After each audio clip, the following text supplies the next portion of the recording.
Hello students. देखिए, इससे पहले वीडियो में हमने बात की थी कॉम्बिनेशंस ऑफ सेल्स, और उसमें भी तीन कॉम्बिनेशन बताए थे।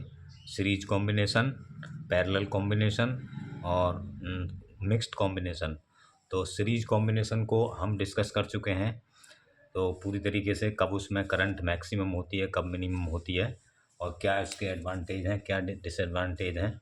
तो इसी तरह से आज अब हम इसको पैरेलल कॉम्बिनेशन को करेंगे। तो इस कॉम्बिनेशन में क्या है, इसको में in this combination all positive terminals are connected together, यानी कि सभी सेलों के पॉजिटिव टर्मिनल्स एक साथ कनेक्ट होते हैं और नेगेटिव टर्मिनल्स एक साथ कनेक्ट होते हैं। ठीक है, तो and all negative terminals are connected together. ठीक है, तो इस तरह का इसका डायग्राम है। मान लीजिए ये दो सेल्स हैं, जिसमें एक का ईएमएफ E1 और इंटरनल रेजिस्टेंस R1, और दूसरे का इंटरनल रेजिस्टेंस R2 और ईएमएफ E2।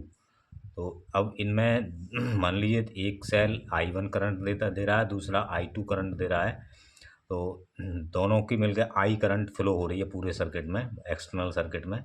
और इससे क्या है, तो एक एक्सटर्नल रेजिस्टेंस R जो है वो बाहर जोड़ा गया है। ठीक है, तो अब देखिए हम किस तरह से इसका निकालेंगे। और दूसरा जो है, इस पूरे कॉम्बिनेशन को हम एक इक्वलेंट कॉम्बिनेशन मान सकते हैं दूसरे उसमें। क्या कि मान लीजिए इन दोनों सेलों की जगह इस तरह का कोई सेल लगा दिया जाए, जिस तरह का इनके इक्वलेंट ईएमएफ और इक्वलेंट इंटरनल रेजिस्टेंस हो, तो उससे रिप्लेस कर सकते हैं। तो इसकी ज़रूरत पड़ेगी हमें। तो potential difference between A and B, A और बी के बीच पोटेंशियल डिफरेंस कितना होगा। ठीक है, तो तो देखिए कितना होगा। तो वी इज इक्वल टू, क्योंकि दोनों पैरेलल कॉम्बिनेशन में पोटेंशियल डिफरेंस सेम होता है, तो पहले एक के में निकालें। तो VAB इज इक्वल टू क्या होगा, VA माइनस VB, ये पहले भी निकाल चुके हैं हम। तो ये होगा E1 माइनस IR1। ठीक है, क्योंकि E is equal to V plus IR होता है ना, तो V is equal to E1 minus IR1 पहले सेल के लिए। तो इसको V मान सकते हैं, और V is equal to E1 minus IR1, और इसको इधर ले जाइए IR1 को। तो I1R1 इज इक्वल टू, तो ये IR1 नहीं बोल रहा हूँ मैं, I1R1 है ये E1 माइनस वी, और I1 इज इक्वल टू हो गई E1 minus V upon R1। ठीक है, ये इक्वेशन नंबर 1 है। तो यानी कि पहले सेल से जो करंट मिल रही है हमें, वो E1 minus V upon R1 मिल रही है। ठीक है, सिमिलरली ऐसे ही दूसरे दूसरे का पोटेंशियल डिफरेंस निकाल सकते हैं, VA माइनस VB। तो ये होगा E2 माइनस I2R2, और I2 इज इक्वल टू होगा E2 minus V upon R2। ठीक है, तो अब इसमें होगा आपका क्या, देखिए इसमें E2 minus V upon R2। तो देखिए ये क्या होगा, अब हम दोनों से I1 I2 की वैल्यू निकाल लीजिए। अब इस कॉम्बिनेशन में I इज इक्वल टू क्या है, I1 प्लस I2 ही तो है। तो देखो इसमें आगे चलते हैं हम। In this combination I is equal to I1 plus I2। तो इन दोनों वैल्यूओं को रख दीजिए, वैल्यूज़ को। तो E1 minus V upon R1 plus E2 minus V upon R2। LCM ले लीजिए इनका R1 R2, तो E1 R2 minus V R2, और E2 R1 माइनस VR1। तो देखिए इसे रीअरेंज कर लीजिए। तो इन दोनों में से माइनस माइनस के V कॉमन आ जाएगा, तो R1 प्लस R2 ऊपर बचेगा, और नीचे R1 R2 इंटू V। और इसी तरह से यहाँ E1 R2 plus E2 R1 upon R1 R2। ठीक है, अब अगर हम इन दोनों में कैसे डिवाइड कर रहे हैं, I से, तो I is equal to I नहीं, इस LCM को तोड़ दें, LCM से डिवाइड कर दें ईच टर्म में। तो यहाँ बचेगा E1 upon R1, E2 upon R2 minus 1 upon R1 plus 1 upon R2, तो इंटू बी। तो देखिए ये कॉम्बिनेशन आ गए आपके। तो अभी ये इसकी हम वो कंपेयर नहीं कर सकते हैं इसको। तो देखिए यहाँ पे क्या होगा, फ्रॉम इक्वेशन थर्ड, ये इस इक्वेशन से क्या है इसको हम लिख सकते हैं, इस v को इधर ले आइए, तो v इज इक्वल टू क्या हो जाएगा, R1 plus R2 upon R1 R2 और E1 R2 plus E2 R1 upon R1 R2 minus I, इसको इधर ले जाइए I को। तो अब इसको जब हम इधर ले जाते हैं तो अब देखिए यहाँ पे इससे डिवाइड करेंगे हम इसको। तो इसको डिवाइड करेंगे तो क्या होगा, देखो तो इसको हम डिवाइड करेंगे तो ये होगा, ठीक है। तो अब v को डिवाइड, तो ये उल्टा जाएगा, R1 R2 ऊपर जाएगा और R1 प्लस R2 नीचे आएगा। तो इस टर्म में जब हम डिवाइड करेंगे नीचे वाली में, तो इसमें तो ये नीचे R1 प्लस R2 आ जाएगा और यहाँ आ जाएगा ये उल्टा हो जाएगा, R1 R2 ऊपर R1 प्लस R2। तो comparing this equation with v is equal to E Q minus I R Q, v is equal to E minus I R होता है ना। तो जो दूसरा हमने वो लगाया था, जो दूसरा जो दूसरा सर्किट बनाया था हमने, तो v इज इक्वल टू, तो उसके लिए इक्वेशन है ई इक्वलेंट आई आर इक्वलेंट। तो ई इक्वलेंट की जगह तो ये है, आई आर इक्वलेंट की जगह ये है, तो कंपेयर कर दीजिए। तो ई इक्वलेंट आ गया E1 R2 plus E2 R1 upon R1 plus R2, ये तो इसके लिए फार्मूला हो गया इक्वलेंट EMF के लिए। और इसी तरह से ये आ गया R इक्वलेंट इजिकल टू हो गया तो R1 R2 upon R1 plus R2। और इनको हम इस तरह से कर सकते हैं, देखिए, या इसको अगर उल्टा कर रहे हैं तो हम 1/R equivalent is equal to 1/R1 1/R2। तो ये वही पैरेलल कॉम्बिनेशन का रेजिस्टेंस का फार्मूला आ गया, 1/R is equal to 1/R1 plus 1/R2, ठीक है।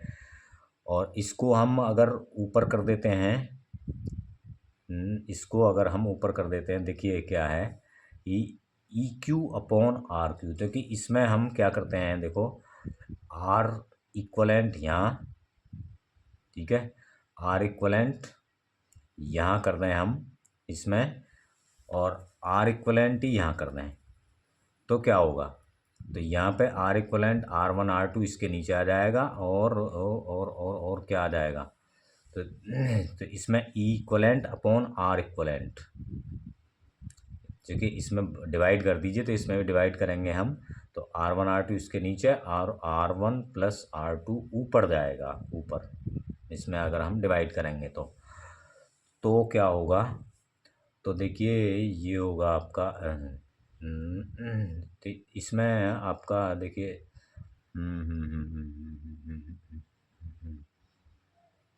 इससे ये फार्मूला आया था ना यहाँ पे E1/R1। तो ये कब आ जाएगा, ये आ जाएगा आपका यहाँ पे R1 प्लस R2 से ये कट जाएगा, तो ये नीचे ही रह जाएगा R1 R2।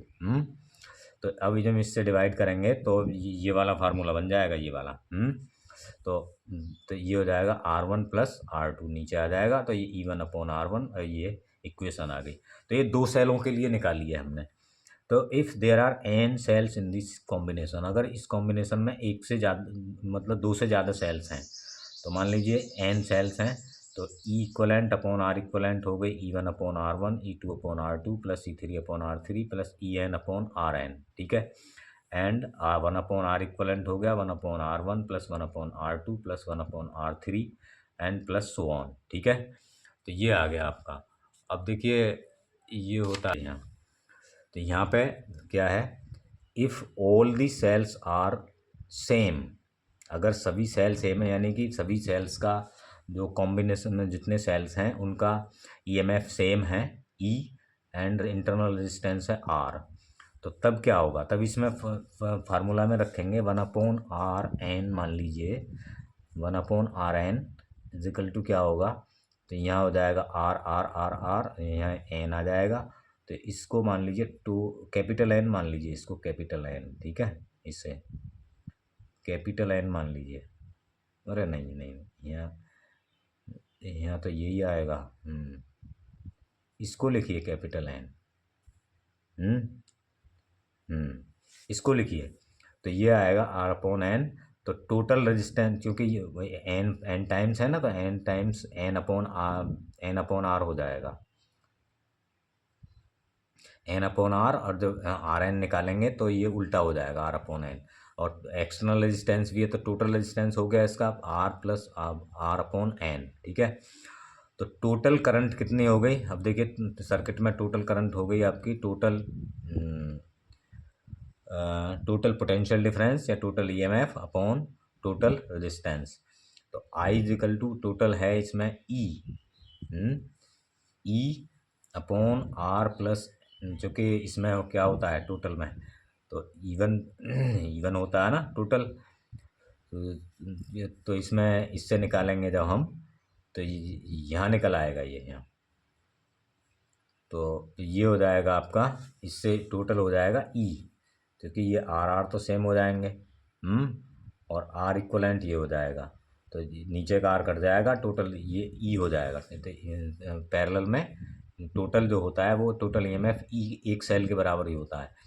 तो आर अपॉन ये R plus R upon N, इसका एलसीएम लेंगे तो N R plus R into E ऊपर चला, एन ऊपर चला जाएगा, तो ये फॉर्मूला बन जाएगा I is equal to N E in upon N R plus R. अब देखिए यहाँ से कई कंडीशन निकलती हैं, अगर आर जो है बड़ा हो किससे, किससे बड़ा हो, स्मॉल आर से, तो तब हम इसको छोड़ सकते हैं, तो तब होगा I is equal to N E upon N R, N cut जाएगा ई अपॉन आर, तब करंट जो मिलेगी वो क्या होगी, एक सेल के बराबर मिलेगी, एक सेल जितना देगा। ठीक है, ई अपॉन आर। और तब तो इसका मतलब क्या है फिर, और सेलों का तो जोड़ने का कोई फ़ायदा ही नहीं है इसमें, तो there is no advantage of this combination, तब इस कॉम्बिनेशन का कोई फ़ायदा नहीं है। अगर जो है जो एक्सटर्नल रेजिस्टेंस जो है बहुत बड़ा है इंटरनल रेजिस्टेंस के कंपैरिजन में, तो फिर इसको हमें क्या जोड़ना चाहिए, पैरेलल में नहीं जोड़ना चाहिए। तो अब अगर ये छोटा है तब हम इसको कर देंगे, तो I is equal to N E upon R, तो एन ई अपॉन आर, तो N into current from one cell, तो जितनी एक करंट से होगी और जितने सेल होंगे उनका एन टाइम्स होगी, तो दिस कॉम्बिनेशन इज यूजफुल। तो ये पैरेलल कॉम्बिनेशन उस कंडीशन में यूजफुल है जब क्या है, आर जो है इंटरनल रेजिस्टेंस जो है ज़्यादा हो उसकी कंपैरिजन में। तो इसका यूज़ क्या है, व्हेन नीडिंग लो वोल्टेज, जब लो वोल्टेज की हमें ज़रूरत हो, जैसे सोलर में पावर बैंक हैं, इनमें लो वोल्टेज चाहिए। अब इसका एडवांटेज क्या है इसमें, जो इस पैरेलल कॉम्बिनेशन के, if one cell damaged other unaffected, अगर एक सेल डैमेज भी हो जाता है तो अदर्स जो है अनअफेक्टेड रहते हैं, काम करते रहते हैं। दूसरा, cells will not exhaust easily, आसानी से एग्जॉस्ट नहीं करते हैं, इनसे आसानी से एग्जॉस्ट नहीं हो निकलता है इनसे। एग्जॉस्ट मीन्स जो गैसें हैं, यानी कि जो वो है इनका डिसइंटीग्रेशन नहीं होता है। और डिसएडवांटेज क्या है, नुकसान क्या है इसके, voltage can not be increase, तो वोल्टेज को नहीं बढ़ाया जा सकता है, सेलों को बढ़ाकर वोल्टेज नहीं बढ़ा सकते हम। फिर दूसरा, output power based on one cell, क्योंकि आउटपुट जो पावर है वो एक सेल पर ही डिपेंड होती है, जैसे कि हमने निकाला था ना ये, तो ये आउटपुट जो है एक सेल पर ही डिपेंड होती है, तो इसलिए इनको ये डिसएडवांटेज हैं इनके। तो ये आपके अच्छी तरह से समझ में आ गया होगा। और अब हम देखिए एक अगर इसको दोबारा देख लें, बस इसका क्या है आपको, देखिए इसमें है क्या, इसमें पहले आप भाई वो I1 I2 की वैल्यू निकालो, और फिर आई के लिए एक्सप्रेशन निकाल दो, एक इनके लिए इसको दोबारा देख सकते हैं आप। ठीक है, तो थैंक यू।